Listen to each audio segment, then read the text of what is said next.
Hey, everybody. Welcome to the Players Take episode 255. I'm your host, Justin DeSimone, and I am by myself this week. As I mentioned last week, Montrell is out of town. He will be back on next week's show, but I hope he is having a good time on his trip with his wife. And it'll just be you and I this week. So get in close. Let's get a little intimate. Let's get around the nice cozy fire in this cold winter time going on right now, early 2024. Because goddamn, it is freezing out there. And I'm in Texas, and we've talked about weather on this show before, but goddamn, it was actually cold this week. Like, it got into close to single digits here in North Texas. And we had a little snow early in the week on Monday. And that was fun. It was, in perfect Texas fashion, though. It snowed overnight into the early morning, and when I woke up around, 8:45 or so, I looked outside. There was a nice layer of snow out there, but then, I went upstairs and worked for 3 hours, and then I go look out the window, and it was all gone. Pretty much. It had pretty much all melted. By midday, so that is pretty typical of Texas. So, but it was pretty good. It wasn't super icy or anything this time, so that was good because that can be pretty dangerous here. So, but so things are pretty good. We got a good amount of news to talk about this week with Montrell gone. So, hoping to have a decent sized show for you guys, despite it just being me. So, let us jump into the rigmarole, and then we'll get into the show. So, for those of you who haven't listened before, this is our weekly show where we talk about video games, video game news, and other topics pertaining to video games.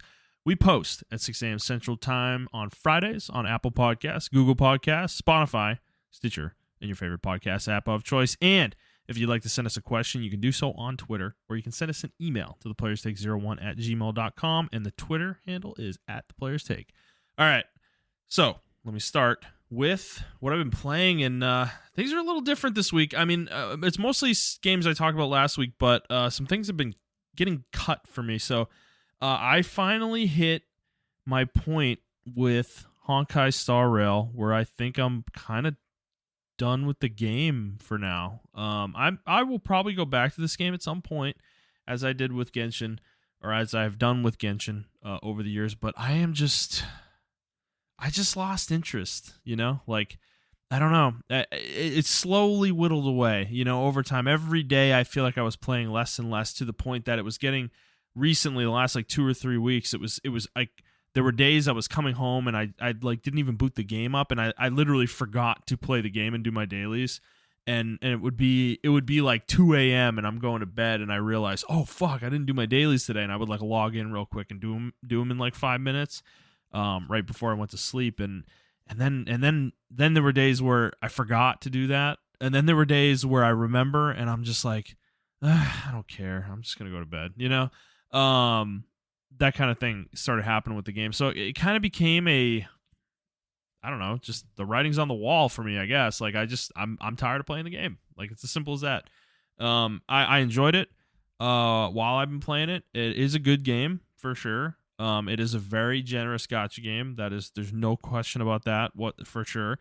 But I'm just kind of done with it, I think, for now. So, like I said, I'll probably go back to it, but at some point when there's more content, it's just there wasn't enough coming out, man. The game's been out for 9 months, and the 1-year anniversary is in April, and maybe that'll be the time where I go back to it, because I'm kind of assuming they're going to do some crazy shit for that, but it's just like, in the 9 months, we're getting a new region in the next patch, and it's like, I feel like we should have gotten that sooner, like a new planet, and it's just taken too long for this content to come out, and I don't feel like there's enough to do with each patch, and what is there to do is not super riveting. I'll be honest. 1.5 was rough, and 1.6 for me was even rougher. Like, I did not enjoy what they added in 1.6. So I'm I don't know. I just got bored of it. So I'm moving on from that game. So, probably won't hear me talk about that one for a bit. But I have kind of just replaced this, though, I will say, with this World of Warcraft server that I talked about last week, this Turtle WoW private server. And, man, the friend group has dove into this pretty hard, myself included. I'm probably going harder than almost anybody at this point. I have a 26 Hunter that's non-hardcore, and then I have a 15 Druid that's hardcore on the Horde, and then I had a 22 human priest on the Alliance that we were doing as a group. And man, we had our first run-in with death as a team. Our group wiped on Van Cleef this weekend. We were, we got on. We were all like 21. I think our tank was 23, and one of the other guys was 23 that I'm playing with as well. And we only have 4 people though. We were hoping Montrell would be our 5th, but with this particular group of characters, Montrell was so far behind. So we tried to do all of Dead Mines as a 4. As a foursome, and honestly, we had no issues with the run for the most part, but we got to Van Cleef, and we should have heeded the advice of our Warlock friend who was in the group with us. He did not want to try Van Cleef, and me and Jet, who's our tank, were a little bit more bold because it was so easy. The instance had been so easy up to that point that we were a little overzealous in our belief that we could handle this fight. And it did not go well. The amount of damage that Van Cleef and his little minions put out is fucking extreme. I could not keep up with the damage they were putting out on our tank. He went down, and then I tried to, at that point we all tried to just bail and run, but I died on, right after that. I got aggro immediately after tank died, of course, and then the 2 DPS jumped off, but they went the wrong way. I told them if they went off the opposite side of the ship, there was an exit of the instance and they might have been able to get away, but they jumped back towards the cave entrance that we had, gone through to get to the fucking ship. And yeah, that, they both ended up dying, which, so, we were pissed obviously at first, but this turned into a really funny moment. This server is really funny. So there is a hardcore only chat in the server, and anybody that dies on hardcore, it is announced to the whole server. I don't know if they do that on Blizzard's hardcore servers or not. I'm assuming they do. So the server sees all 4 of us die to Van Cleef, and people in the chat start just cheering Van Cleef on. They're like, get the penna kill, Who's the 5th? And little did the server know, we were a group of 4 fucking idiots thinking we could take it on as 4, and didn't work out for us. But the chat went on for a good 5 minutes, like, talking about it, asking about it, who survived, who's the survivor, and all that shit. And it ended up turning a moment that could have been really sour and maybe sour the experience for us, and turned it into something really funny that was actually like a really enjoyable experience. So we immediately made new characters. We switched factions, though. We're playing on the Horde now. And Montrell tried to join us. He made a character in that moment as well with us. He was actually super excited when we died. He was like, all right, yeah, I'm jumping in. Let's go. So he made a character with us, but this has not gone well. So this Horde group has gone very poorly. So I made a Druid. One guy made a Shaman. The 2 of us have not died yet, but we're the only 2 who haven't died. Montrell made a Hunter, and he died at level 7, I believe. And then he made a new character the next day. This was on Monday when the snow happened. He made a new character the next day, and that one died, apparently, while I was at work. And then he made another character and leveled that one, and he got to like 10 or 11 or something, and then he had a network issue that locked his game up, basically, when you lag out of a MMO where everything freezes around you and you're the only thing moving. That happened to Montrell and his character. He came back into the game world. He got disconnected. Game loads the game back up, and he's fucking dead. So he got upset and basically quit for a bit. He needed to take a break, which I understand. It's not a fun way to go out. Like, that sucks. There's nothing you can do about it. You have no control over it. It's just like a freak kind of incident that happens. So that sucked, but I think I was able to convince him, though, when he comes back from his vacation, he may make another character, but he might make a softcore. I do feel like that might be the better path for him, because he really just wants to experience World of Warcraft, and I don't know if this hardcore thing is like really the right choice for him. Because yeah, it's just like you're gonna die when you're level 30, and you're gonna be fucking pissed. Like you've played the game for 30 hours at that point, and you lose your fucking character like that. That sucks. So, so yeah, that happened to him. But the funnier thing is, we had a mage. He died once, and he's had to make a new character. He's kind of mostly caught back up at this point. He has not died again.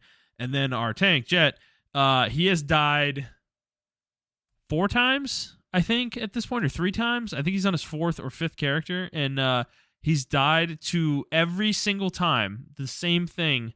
Different ways of this happening, but he's trying to fucking go mining so he can level his fucking blacksmithing and get like a gear set, for the first instance.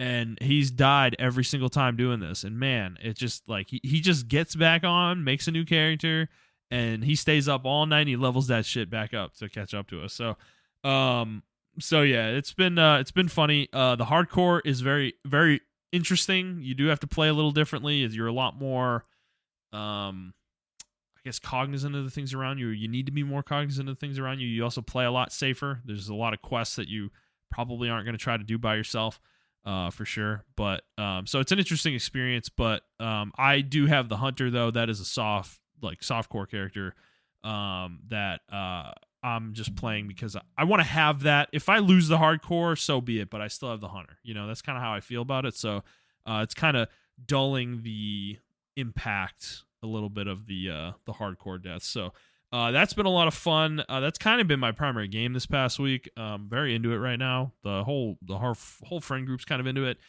We got I think 7 people playing right now or something like that. So I'm kind of seizing this moment. I'm gonna play this while everybody's super into it for now. But I'm not just playing this, so it's not just World of Warcraft. I am playing Civilization 6 on the Steam Deck still, and that is going super well. This game's still running great. I am still just so impressed with the Steam Deck. It's just such a fucking cool device. So I'm having a lot of fun with that Civ game. I'm really deep in now. I think I'm in year 1550 or 1600 or something close to that.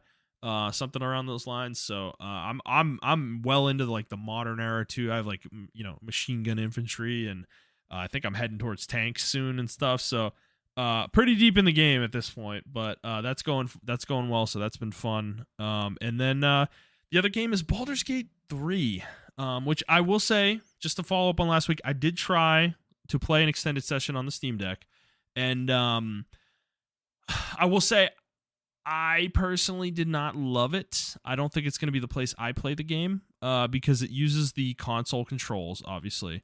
Because you're using the analog sticks and everything, and I just don't think those console controls are great. There were a lot of times where I fucked things up or pressed the wrong button or accidentally ended my turn early, because I hit fucking Y or whatever button ends your turn, and that was frustrating. So it works though. The game works. It doesn't look super great, but it runs pretty well. So I think it's definitely playable on there for sure. But that's only if you can really deal with the console controls. So this is a PC game for me though. Ultimately, I'm gonna mostly play it on my PC, and enjoy that. So all right, I'm gonna get a drink real quick. All right, there we go. Gotta pace myself. Take a breath every few minutes here. All right, and then so the game Baldur's Gate 3. So I'm I don't know. I probably put in maybe 5, 6, 7 hours maybe at this point. And I've gotten to the first settlement, which is I don't want to spoil too much, but I'm just going to say the name of the settlement, which is the Druid's Grove, that you get to at the beginning of the game. And, I'm like, this is kind of weird. I don't know what's going on with me with this game, because the combat is really fun.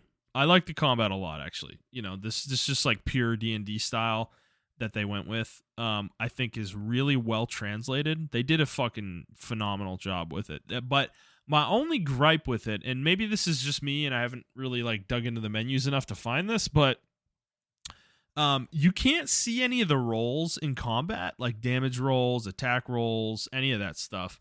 And I like kind of wish you could, in some way, and maybe there's a mod out there that can, and maybe I need to like look a little deeper. But if any of you guys are aware of anything like that for this game, let me know, because that's kind of like something I wish I could see the rolls, because I can see the rolls out of combat, like they let me do the D20 rolls.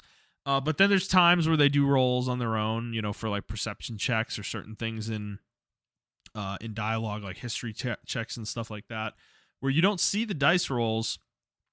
And I just would like to, I guess, is my thought. It's like, because I think that's obviously they don't want to make everything in the game slow down by watching a dice roll. That's not really what I'm looking for, though, necessarily. It's more that I just wish I knew what I rolled. I'd like to know, like, how close was I to succeeding or failing in the other direction. I just like to know that information. So that's one thing. I think the second thing is the dialogue is great. The actual conversations and the lines and the line delivery for all the characters is excellent. Like, I think everybody's did a great job. All the voice actors are fucking awesome so far. But I will say I'm a little disappointed with some of the dialogue trees, and I'm wondering if this changes later in the game. Maybe this is just an early game thing or what, but like, there are a lot of options that the game presents you with when you walk up to a conversation, especially important ones. And there's many different ways you can go about handling the conversation. But what I've felt so far is that those conversation trees, at least the ones I picked, don't go very deep. You maybe pick the option that you want to go with on the first one, and maybe it goes 2 or 3 more, after that. There's not like a huge deep tree there. It's pretty quick, and usually there's a check somewhere involved that you have to make, whether it's like persuasion or intimidation or something like that, or something along those lines. And a lot of the time it just kind of comes down to your role. And obviously this is D&D, right? If you play D&D, you understand a lot of the things you're going to do in a D&D game are going to come down to your role. Obviously that's like how it works, but I feel like in a video game it is a little weird. It doesn't come off the same way because it's like the example I'll give, right? There was kind of the first major in this Druid Grove, you kind of talk to somebody important, and that somebody important is having a conversation when you walk in, and they're putting somebody on trial, sort of. They're trying to render judgment on what punishment to give this person, and I decided to try to step in and help and convince them, not to do anything, drastic or whatever. And honestly, when I clicked on that option, it gave me the option to try persuasion, and I just decided to go for it, and I succeeded the roll, and the character instantly just agreed with me and let them go. It was kind of weird. I felt like there would be like more steps to that, because this person that I was convincing is super hardline. Like they don't seem like the type that would just be convinced by like one line of reasoning, like you would really have to go a little further than that. So I was a little disappointed with that. I felt like it was, obviously it was rewarding the player for a good roll, but if I had failed, what would have happened? Would she have just like murdered the person in front of me? That's I guess that's like my issue. It's like, is it one of those situations where when you succeed, you instantly succeed? Or if you fail, are there more checks after the fail so that you can eventually succeed? Is it kind of mitigating the negative consequences, but not kind of mitigating the positive ones in the same way? That's something I'm going to keep my eye on playing this game, because that's kind of how I feel so far with some of the major stuff is it's just too easily resolved by a good die roll, and I don't, as much as that is the essence of D&D sometimes, I don't think it should work necessarily like that in all situations. And like for instance, if you're playing a D&D campaign, right, and you happen to you get an audience with the king, you do some quest, and you save a whole bunch of people, and it's like a big deal. And let's just say you're level 5, right? You're kind of a nobody. You're just like a mercenary, like building you and your party are like mercenaries, like building your reputation. You get an audience with the king, and you say something, say the king has a stance on something that you don't agree with or you wish he would change, and you like challenge that, and the DM makes you roll a persuasion check, and let's say you succeed on the persuasion check. I don't feel like it's reasonable for that to just work on somebody of that level, and that's kind of what I'm feeling here in the situation that I just described. So I'm getting a little bit stuck in the weeds on this one point, but that's just one thing I wanted to bring up is that the little dissatisfaction with that. I will say the rest of the game, though, I'm kind of getting a feel for it. When I can steal stuff, because I am playing a rogue, like when I can steal things, like when it's safe to steal things, when it's not. When people aren't in eye shot of you, you can just take whatever the fuck you want with no issue whatsoever. No one's gonna be the wiser for the most part. So which is cool. That does lend itself to a hoarder playstyle, though, which I know many people, and me included, have with these types of games where you just try to fucking pick up everything and you're like constantly encumbered. I feel like that's coming for me with this game, for sure. I'm gonna fill everybody's fucking inventory with junk and eventually have no space for anything. But so that part of the game is great. I do love that. The environments are excellent. They're super detailed. It is like awesome how detailed they are. They really have brought that like D&D style adventure to life in a video game, and it's just like I love that aspect of the game. I will say though, the excuse me, the environments, they're really dense. This game is like really dense. You can't walk more than like 25 meters without some event being presented to you in some way, like some roving band of goblins or what have you, or there's a prisoner, or there's a bunch of bandits trying to loot someplace, or there's there's a whole bunch of things. It's just so dense. It's like I've spent my last 2 sessions walking through this settlement, and it's probably about 3 to 4 hours total of time walking through this settlement, talking to everybody, and just exploring the settlement. I probably spent the last 3 to 4 hours doing that, and I think that's just why I'm surprised how well received this game was, because it takes a very certain gaming palette, I feel like, to be able to play an RPG like that you get to a city and you're going to spend 5 hours in that city before you go do anything else. You're not going to fight anybody. You're just going to be talking to characters, walking around, looking at stuff, talking to merchants, like that kind of thing, getting quests. Like that's all you're going to be doing for like 5 hours if you're like a super completionist like me and you're like talking to every single fucking person you see, and that kind of thing I get fatigued with it, I guess, is my thought. When I play these super dense RPGs like this, it is very it gives me a lot of fatigue eventually, where it's like I just kind of want to get out there and like go quest, but I don't want to do that before I like have combed every single corner of the settlement, because I might miss a quest that I might walk by the objective for or something out in the wilderness. So I'm like that kind of player. I don't want to like miss anything like that. And I will say, to that point though, like Larian has said, you can't play the game like that, right? You're gonna miss things. I'm not saying that I'm unwilling to miss things. Like obviously, when you make a decision in a dialogue, that completely locks you out from certain paths. You can't see everything in that way. I just mean that like the content that is available to me, I want to get to all of it. So that part of the game, this is why I was like so intimidated by this game, because I knew it was gonna be like this.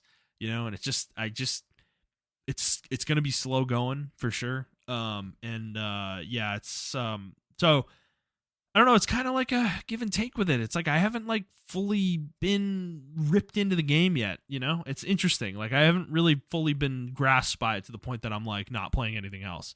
I'm finding it interesting, but I do feel like this early section of the game is it's almost dragging a little bit. Like if this is the entirety of this first chapter or first act is this area that I'm in, I'm like almost a little like, oh God, like, can we get on with this a little bit? So we'll see. I'm going to keep playing it. Obviously I'm still enjoying it. It's like, it's a good game, a great game even. I'm not, I guess I'm not instantly on board with, the rest of the gaming world's kind of opinion on this game. It's just effusive praise, right? Which, again, I'm not saying the game doesn't deserve it.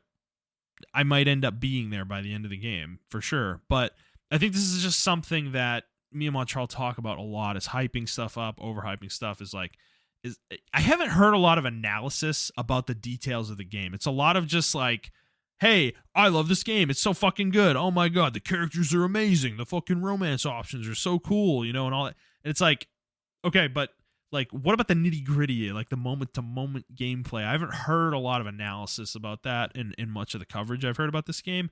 And that's kind of what frustrates me a little bit about it, is like, like, does everybody feel the same way I do about the density of it, or the some of the dialogue trees and things like that? Like, I've not heard any discussion of any of that stuff in my experience, kind of hearing people talk about this game. So yeah, I mean, there's some issues early on, but I will say the party building, super fucking fun. I love the D&D leveling.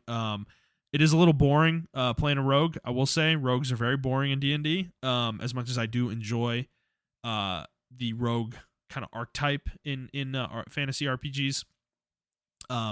Rogues in D&D are very like, hit your target, sneak attack. Hit your target, sneak attack. Hit your target. Like, they don't really do a lot else with their action economy, generally speaking. So I don't know. I've been kind of toying with the idea of maybe changing my class around to something else, or multi-classing maybe. But I love the fact that the game has multi-classing, though. I think that is such a fucking cool element that they got that into the game. I think that is super fucking cool, and I love that. One thing though about the leveling, I again couldn't find anything definitive online about this, and I haven't found an option to change this, but randomized leveling, where you do a random HP roll every level up, and that is again, that's another thing I kind of want to go find a mod for, because I just like that more true experience. I don't want to get the same amount of HP every level depending on my class, and that's kind of how the game plays so far, and I think that's a little disappointing. So I'm gonna look into that a little bit more, I think, next time I play. But yeah, no, great game. Enjoying it a lot. If you're into fantasy, I think this is a great game to jump into. It is weird for me though to be playing this game, because I play Magic the Gathering, the card game, and there was a Baldur's Gate set that came out last year. And that set, wait, was it last year? Hold on. Holy shit, dude. It was like 2 years ago now. Oh my fucking God. Wow, that's crazy, man. I've been playing Magic for 2 years. Yeah, no, sorry. I just had a moment. But yeah, it was almost 2 years ago. But it'll be 2 years in June that it came out. And yeah, that set wasn't super well received, but I enjoyed it for what it was. But it's funny though, because all the characters from this game are in that set, like their cards in that set, and seeing all those characters in this game is just wigging me out. I'm like, wait a second, like what the hell is going on here? It's like I didn't realize it would be that 1-to-1, from the Magic the Gathering set to this. So that's been an interesting experience, but yeah, otherwise, game is very good. Would definitely recommend it if you're into CRPGs. It's an excellent CRPG so far. So, all right. I'm going to take a drink and we'll go to the news. All right. News this week. We had a few things, actually. One thing Montrell and I missed last week. Not missed, more forgot about. I saw this prior to us recording, but I forgot to put it on our news rundown. So I'm going to talk about it this week, which is Xbox games going multi-platform. So this has been going on for a couple weeks now, the talk about this, and it was actually confirmed by Microsoft CEO Satya Nadella, and he confirmed this in a Bloomberg interview and their shareholders meeting that Xbox games, their first-party games, they're planning to release some of them on all platforms, including PlayStation and Nintendo. And he talked about that, becoming a publisher. He said the words, "We want to become a good publisher for PlayStation and Nintendo." And this is an interesting situation. So this is something that Montrell and I have talked about many times with Microsoft kind of where they're heading, right? As a gaming entity within the gaming sphere, and that their path into third party just felt like, I don't want to say an inevitability, but it felt like that was the direction they were leaning. And to hear Nadella say this in an interview, I mean, just kind of confirms those suspicions, obviously. I mean, he's literally saying that they're going to be putting their games on PlayStation and Nintendo. And I don't know, because Phil Spencer, I couldn't find anything on Phil Spencer's reaction to these comments, or if he said anything in response, because he's been trying to cover up this whole thing for like years now, basically since the Bethesda deal, like the just weird obfuscation of their plans with their first party games and like what platforms games are on, like what's going on recently with Blade. Like, it's, they're being so cryptic about what platforms that fucking game is on. And, that shit has been really annoying to kind of experience and listen to, because it just felt obvious that this was the strategy that Microsoft was going to have to take. And especially, like Montrell and I discussed, I think this was last month, about the sales of the Xbox Series consoles has been really poor this generation, despite the fact that Sony hasn't really been coming with tons of first-party fire for the most part. We've kind of had a trickle of games, I feel like, to a degree.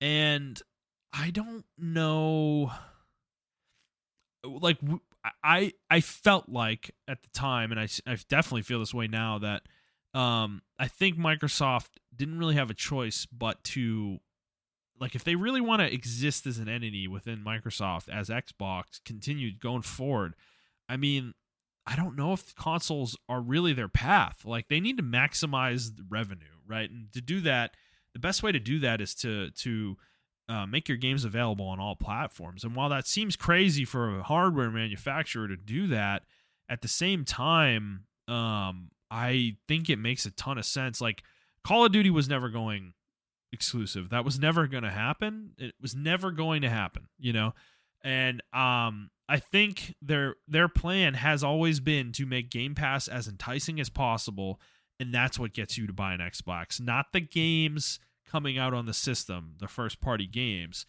I think that's been their plan all along, is to make Game Pass as impressive as possible, and that's how you get people into the ecosystem. But with what's been happening too, with the split of Series S's being the more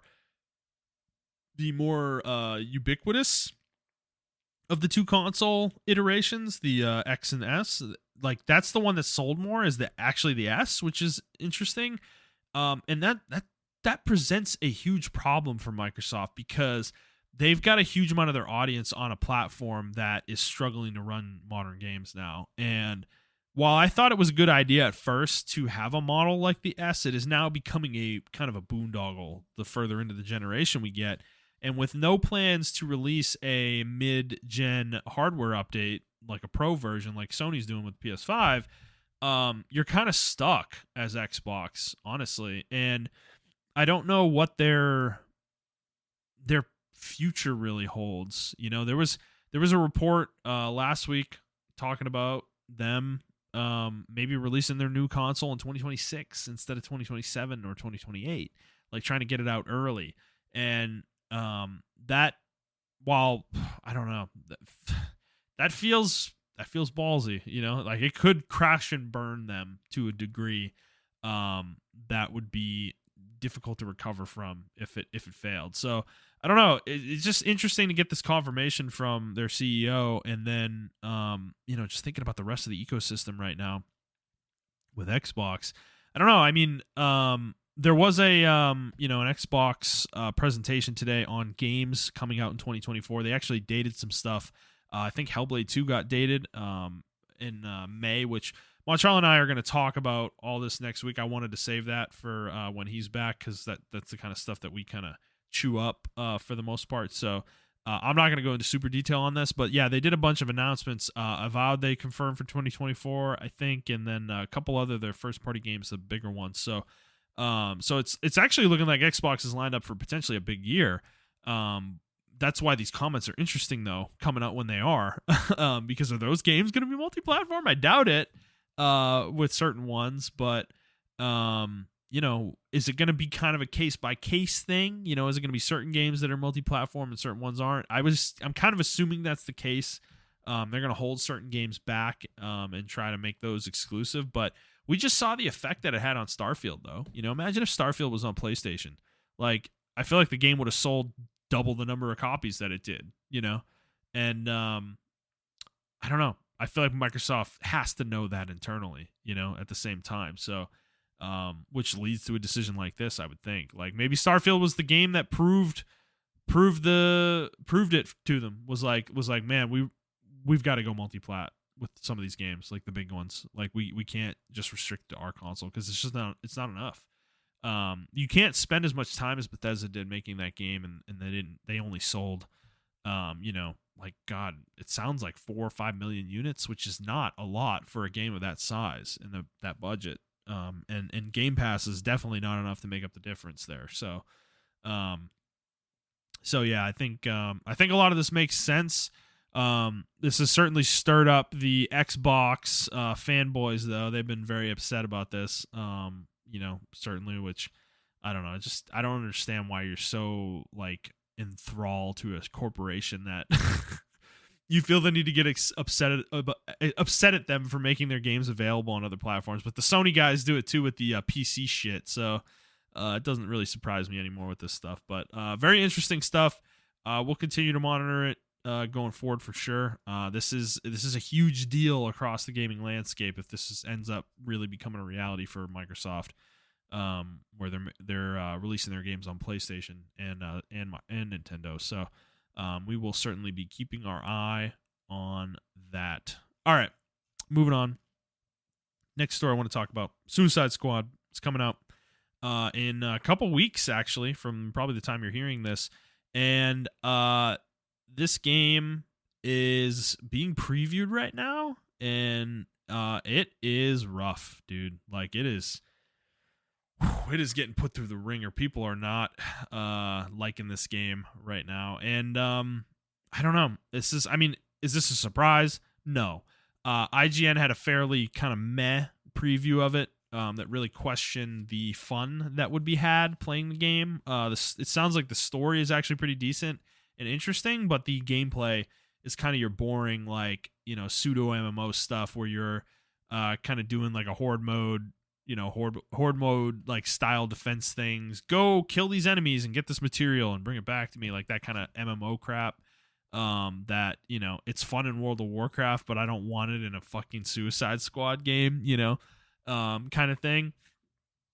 And that is the I think that's kind of where people are with it, and the gameplay mechanics just don't seem interesting enough on their own to really carry the game moment to moment necessarily. So unless this game has like really deep character customization or itemization or things like that, it just seems like this game is going to struggle in terms of critical reception. I don't know about commercial. I feel like commercial, it's probably still going to do okay, but it just boggles the mind, though. Why did they have Rocksteady make this game? It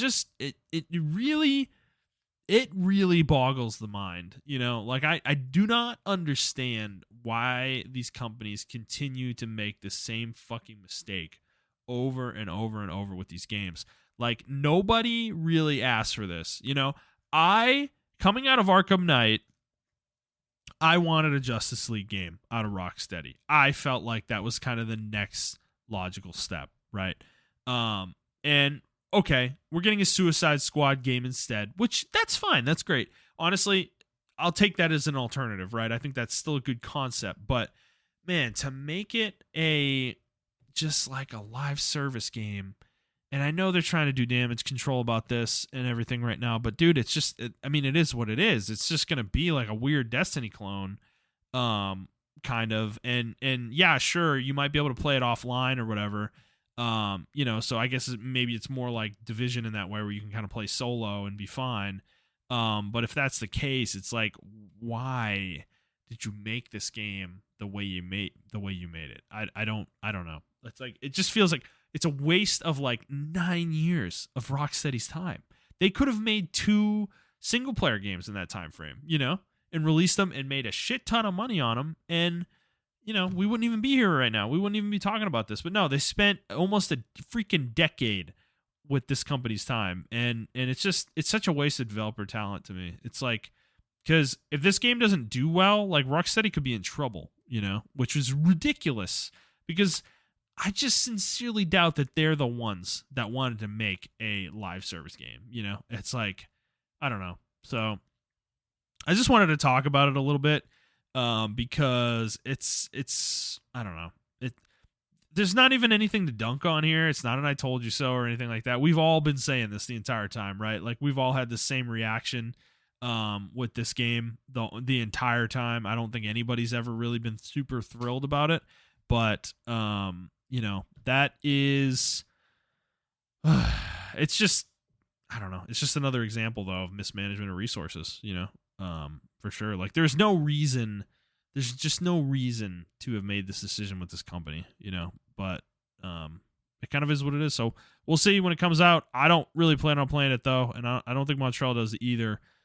This will be a game, if we do ever check it out, it'll be on a heavy discount, for sure. So I don't really, especially with all the stuff coming out in the next few weeks, there's no room for this game for me. I just don't care. So all right. Moving on to the next story. This is actually a follow-up from last week. This was something we were talking about Unity's layoffs, and this happened around the same time last week. Didn't catch this until after we had recorded, though, so I did just want to follow up on it real quick. Is Twitch and Discord also announced layoffs amid Unity's, and there's actually been a bunch. I think Google did some layoffs, as well as Amazon early this year. So this is a unfortunate start to the year with tons of layoffs going on. But so Twitch is they announced they're cutting a third of their staff, which is more than 500 employees. It's about 35% of their headcount, which is crazy. And then Discord is laying off 17% of their employees, which is about 170 for them. So they have about 1,000 employees, I guess, or had about 1,000 employees, I guess. And I wanted to hit these two because, I mean, they're both gaming, certainly gaming companies. They don't make games, but they're within the gaming sphere. Very important services for gamers in the industry at large is. And yeah, I mean, it's just, it makes you wonder, like Twitch, and I hit this a little bit more with Discord because we were talking about Unity, right? Like talking about them losing 25% and it being like 1,800 people. Like, why the hell do you have that many people at Unity? Discord, why does Discord need 1,000 employees? I like fail to understand like what all these people could possibly be doing at these companies. And even the same thing with Twitch. Like, why does Twitch need 1,500 employees? You know, I just don't understand, because like this is clearly a correction. If you're cutting this many jobs, you are tacitly admitting as a company that you don't need that many people. You know, like you are literally saying we had 500 more employees than we fucking needed to operate. You know. So I don't know why these companies run so bloated. And this is happening everywhere. I feel like, even my company, it's like, it's happening there too. It's just like things are, companies get bloated and they just hire people for jobs that just to do nothing, basically. Like they don't even have a role. Like they're like a VP with no reports, you know, or a freaking director with no reports. It's just like, there's just so many fucking people like that in corporate America. And it's so annoying to watch, but to hear this at these companies, it's just like, it sucks, because that's a ton of people, man. Like 500 people is a lot of people when you are a company of 1,500, you know, or close to 1,500. I mean, that means like a 1 in 3 chance that you're getting laid off when you walk into that building, you know, that day. And that's terrifying, you know, that's so terrifying. So I just like, my heart goes out to these people that got affected. I'm sure they will land on their feet, most definitely. But yeah, it's just with these companies, man, like, be more realistic about your staffing needs. You should not be over hiring this much.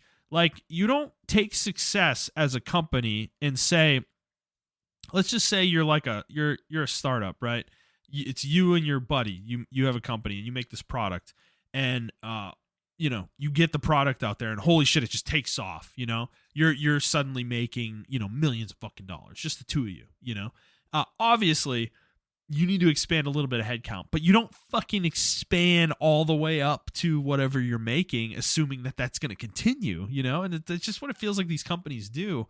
They have growth and they overexpand, and then they have to make cuts a couple years later. And it's like, I don't understand that. It's so frustrating. Like, this is so preventable from the company standpoint that this kind of shit should not happen. It feels like a business person's like lever pull to fucking save their own job. Like a CEO is always like, oh man, we're not doing well this quarter. Oh fuck. Well, how can I save the company money? Oh wait, let me fucking lay off 35% of the fucking staff.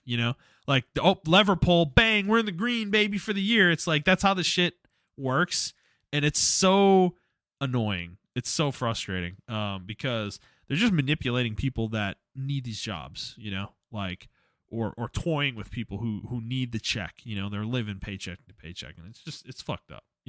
It's totally fucked up. So, heart goes out to these folks. Hopefully they land on their feet quickly. But I did just want to follow up on that since we had talked about it last week as well. So, all right, I'm going to get a drink, and then we'll move on. All right. Final story for me this week. December Circana numbers for December of 2023 and the entirety of the year. So, slightly positive year for games. Nothing crazy, but, very slightly positive. So we'll get into it. December 2023 sales, total video game sales for the month, $7.906 billion this year versus $7.629 billion last year. That's a 4% increase year over year.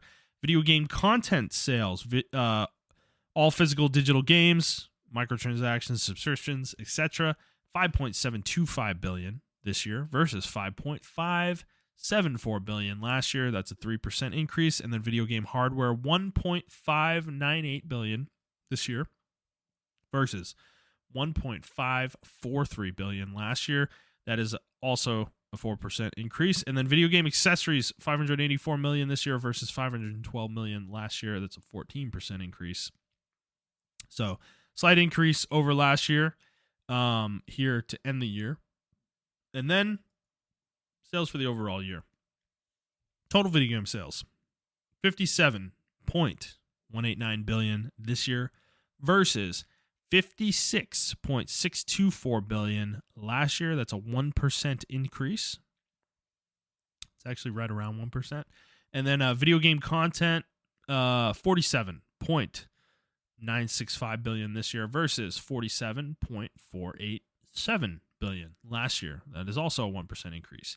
Then video game hardware, $6.587 billion this year versus $6.599 billion last year. That is actually a very, very, very, very slight decrease year over year. And then video game accessories, $2.638 billion this year versus $2.538 billion last year. That is a 4% increase. And it's actually interesting to look at that because like 20% of that happened in December. That's crazy. Those are interesting numbers. So yeah, it was a very, very mostly flat year for the most part. This is again coming out of COVID. Obviously, we had the COVID boom, and things have been correcting themselves for the last couple of years. So I would kind of start to expect a little bit of actual growth next year, maybe a few percentage points. Definitely, I would think definitely more than the 1%. But I don't know. We'll see. I mean, the way things are going with the economy right now with retail and just in general, with people spending, it just feels like people are pulling their money back right now. Like people are not spending a ton of money on wants. They're focusing on needs right now. And if that continues throughout the year, I mean, this could be a bad year for games, but it just feels like games are kind of immune to these kind of things generally, or have been typically. And it feels like when people do pull their money back, they actually go to video games because it's actually a fairly cheap hobby compared to some other things that you could do with your money. It's a good place to put your spending if you're trying to like pull back. You know, you can get a lot of mileage out of small amounts of money that you're paying, for sure in this space. So yeah, it'll be an interesting year to monitor for sure. This coming year, it will certainly be interesting. So top 20 best-selling games for the month of December 2023. Number 1 was Call of Duty Modern Warfare 3. Number 2, Super Mario Bros. Wonder. Number 3, Madden NFL 24. Number 4, Hogwarts Legacy. Number 5, Marvel Spider-Man 2. Number 6, Avatar Frontiers of Pandora. Number 7, EA Sports FC 24. Number 8, Mortal Kombat 1. Number 9, NBA 2K24. And number 10, Mario Kart 8. Jesus Christ. Number 11, Super Mario RPG. Number 12, Sonic Superstars. Number 13, Minecraft. Number 14, God of War Ragnarok. That Valhalla bump. Number 15, Star Wars Jedi Survivor. Number 16, Elden Ring. Number 17, Legend of Zelda Tears of the Kingdom. Number 18, Just Dance 2024 edition. 19, Assassin's Creed Mirage. And 20, UFC 5. So, light month. The only new game was Avatar Frontiers of Pandora, which started, hit a respectable number, ranked 6th of the month for sales. So, that's pretty good.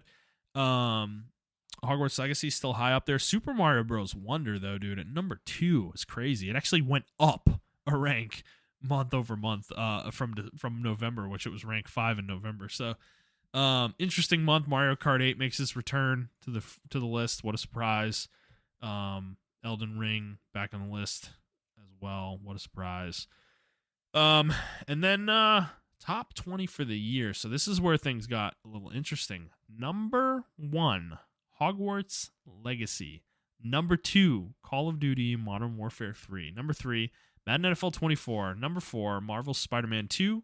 Number 5, The Legend of Zelda Tears of the Kingdom. Number 6, Diablo 4. Number 7, Call of Duty Modern Warfare 2. Number 8, Mortal Kombat 1. Number 9, Star Wars Jedi Survivor. Number 10, EA Sports FC 24. Number 11, Starfield. Number 12, Super Mario Bros. Wonder. Number 13, Resident Evil 4. Number 14, MLB The Show 23. Number 15, Dead Island 2. Wow. Number 16, Final Fantasy 16. Number 17, Street Fighter 6. 18, Elden Ring. 19, Mario Kart 8. Number 20, Minecraft. Like, come on, dude. The bottom of that list, Minecraft and Mario Kart 8. Like, in Elden Ring, these are all games that came out last year. What the fuck? Like, goddamn, Jesus. Except for Mario Kart 8. Well, and Minecraft. What am I talking about? They fucking, like, these games. Why are these games still selling so much? It's so fucking crazy. Who the fuck hasn't bought Minecraft at this point? Who are you? Who are you out there? I don't understand. It's wild. Dead Island 2 beating Final Fantasy 16. That's interesting. A little ominous, actually. I don't love that. Starfield, interestingly, number 11 on the list. A little bit higher than I was expecting. Actually beating out Super Mario Bros. Wonder, too. Even though it did have a month extra on the market, though, in comparison. So I guess that makes a little bit of sense. But, obviously, the big one, the elephant in the room here is Hogwarts Legacy, number 1, beating out Call of Duty Modern Warfare 3, which, obviously, they had they were out in February. They had the entire year to build a lead and kind of maintain it by the end of the year. But this is a notable thing, though, because this is the first year since 2008 that a non-Call of Duty game was number 1 on the best-selling charts for Circana/MPD. And yeah, that is a huge deal. That feels like a sea change moment. Maybe it won't mean anything. Maybe we'll go another 10 years with Call of Duty at number 1 every year. But I don't know. It might mean something. This Modern Warfare 3 has not been received very well. People are not happy with the campaign this year. It feels like a year, because this was the year that we were supposed to skip. Like, this was going to be the year where there was going to be no Call of Duty, and it didn't happen that way. Activision decided to make the game a full release, and it feels like, or it sounds like, it didn't meet that standard. They released a game that was kind of a DLC level game as a full box game, and people aren't happy about it.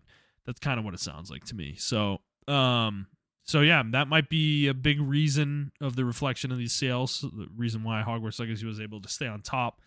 That would make sense to me personally, but Other than that, I mean, not a lot of surprises here. Madden being third.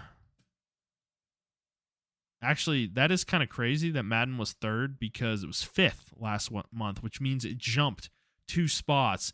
And Zelda actually dropped. Legend of Zelda Tears of the Kingdom actually dropped 2 spots. So they swapped.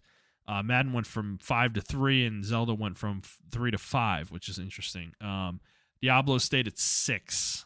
So it did not get above Zelda, but it's interesting. Zelda, I would have expected Zelda to be higher on this list, actually, because Marvel's Spider-Man 2 beat Zelda as well, which is kind of crazy, given that I thought Zelda had sold like 20 million copies already. Like, did Spider-Man 2 sell that much?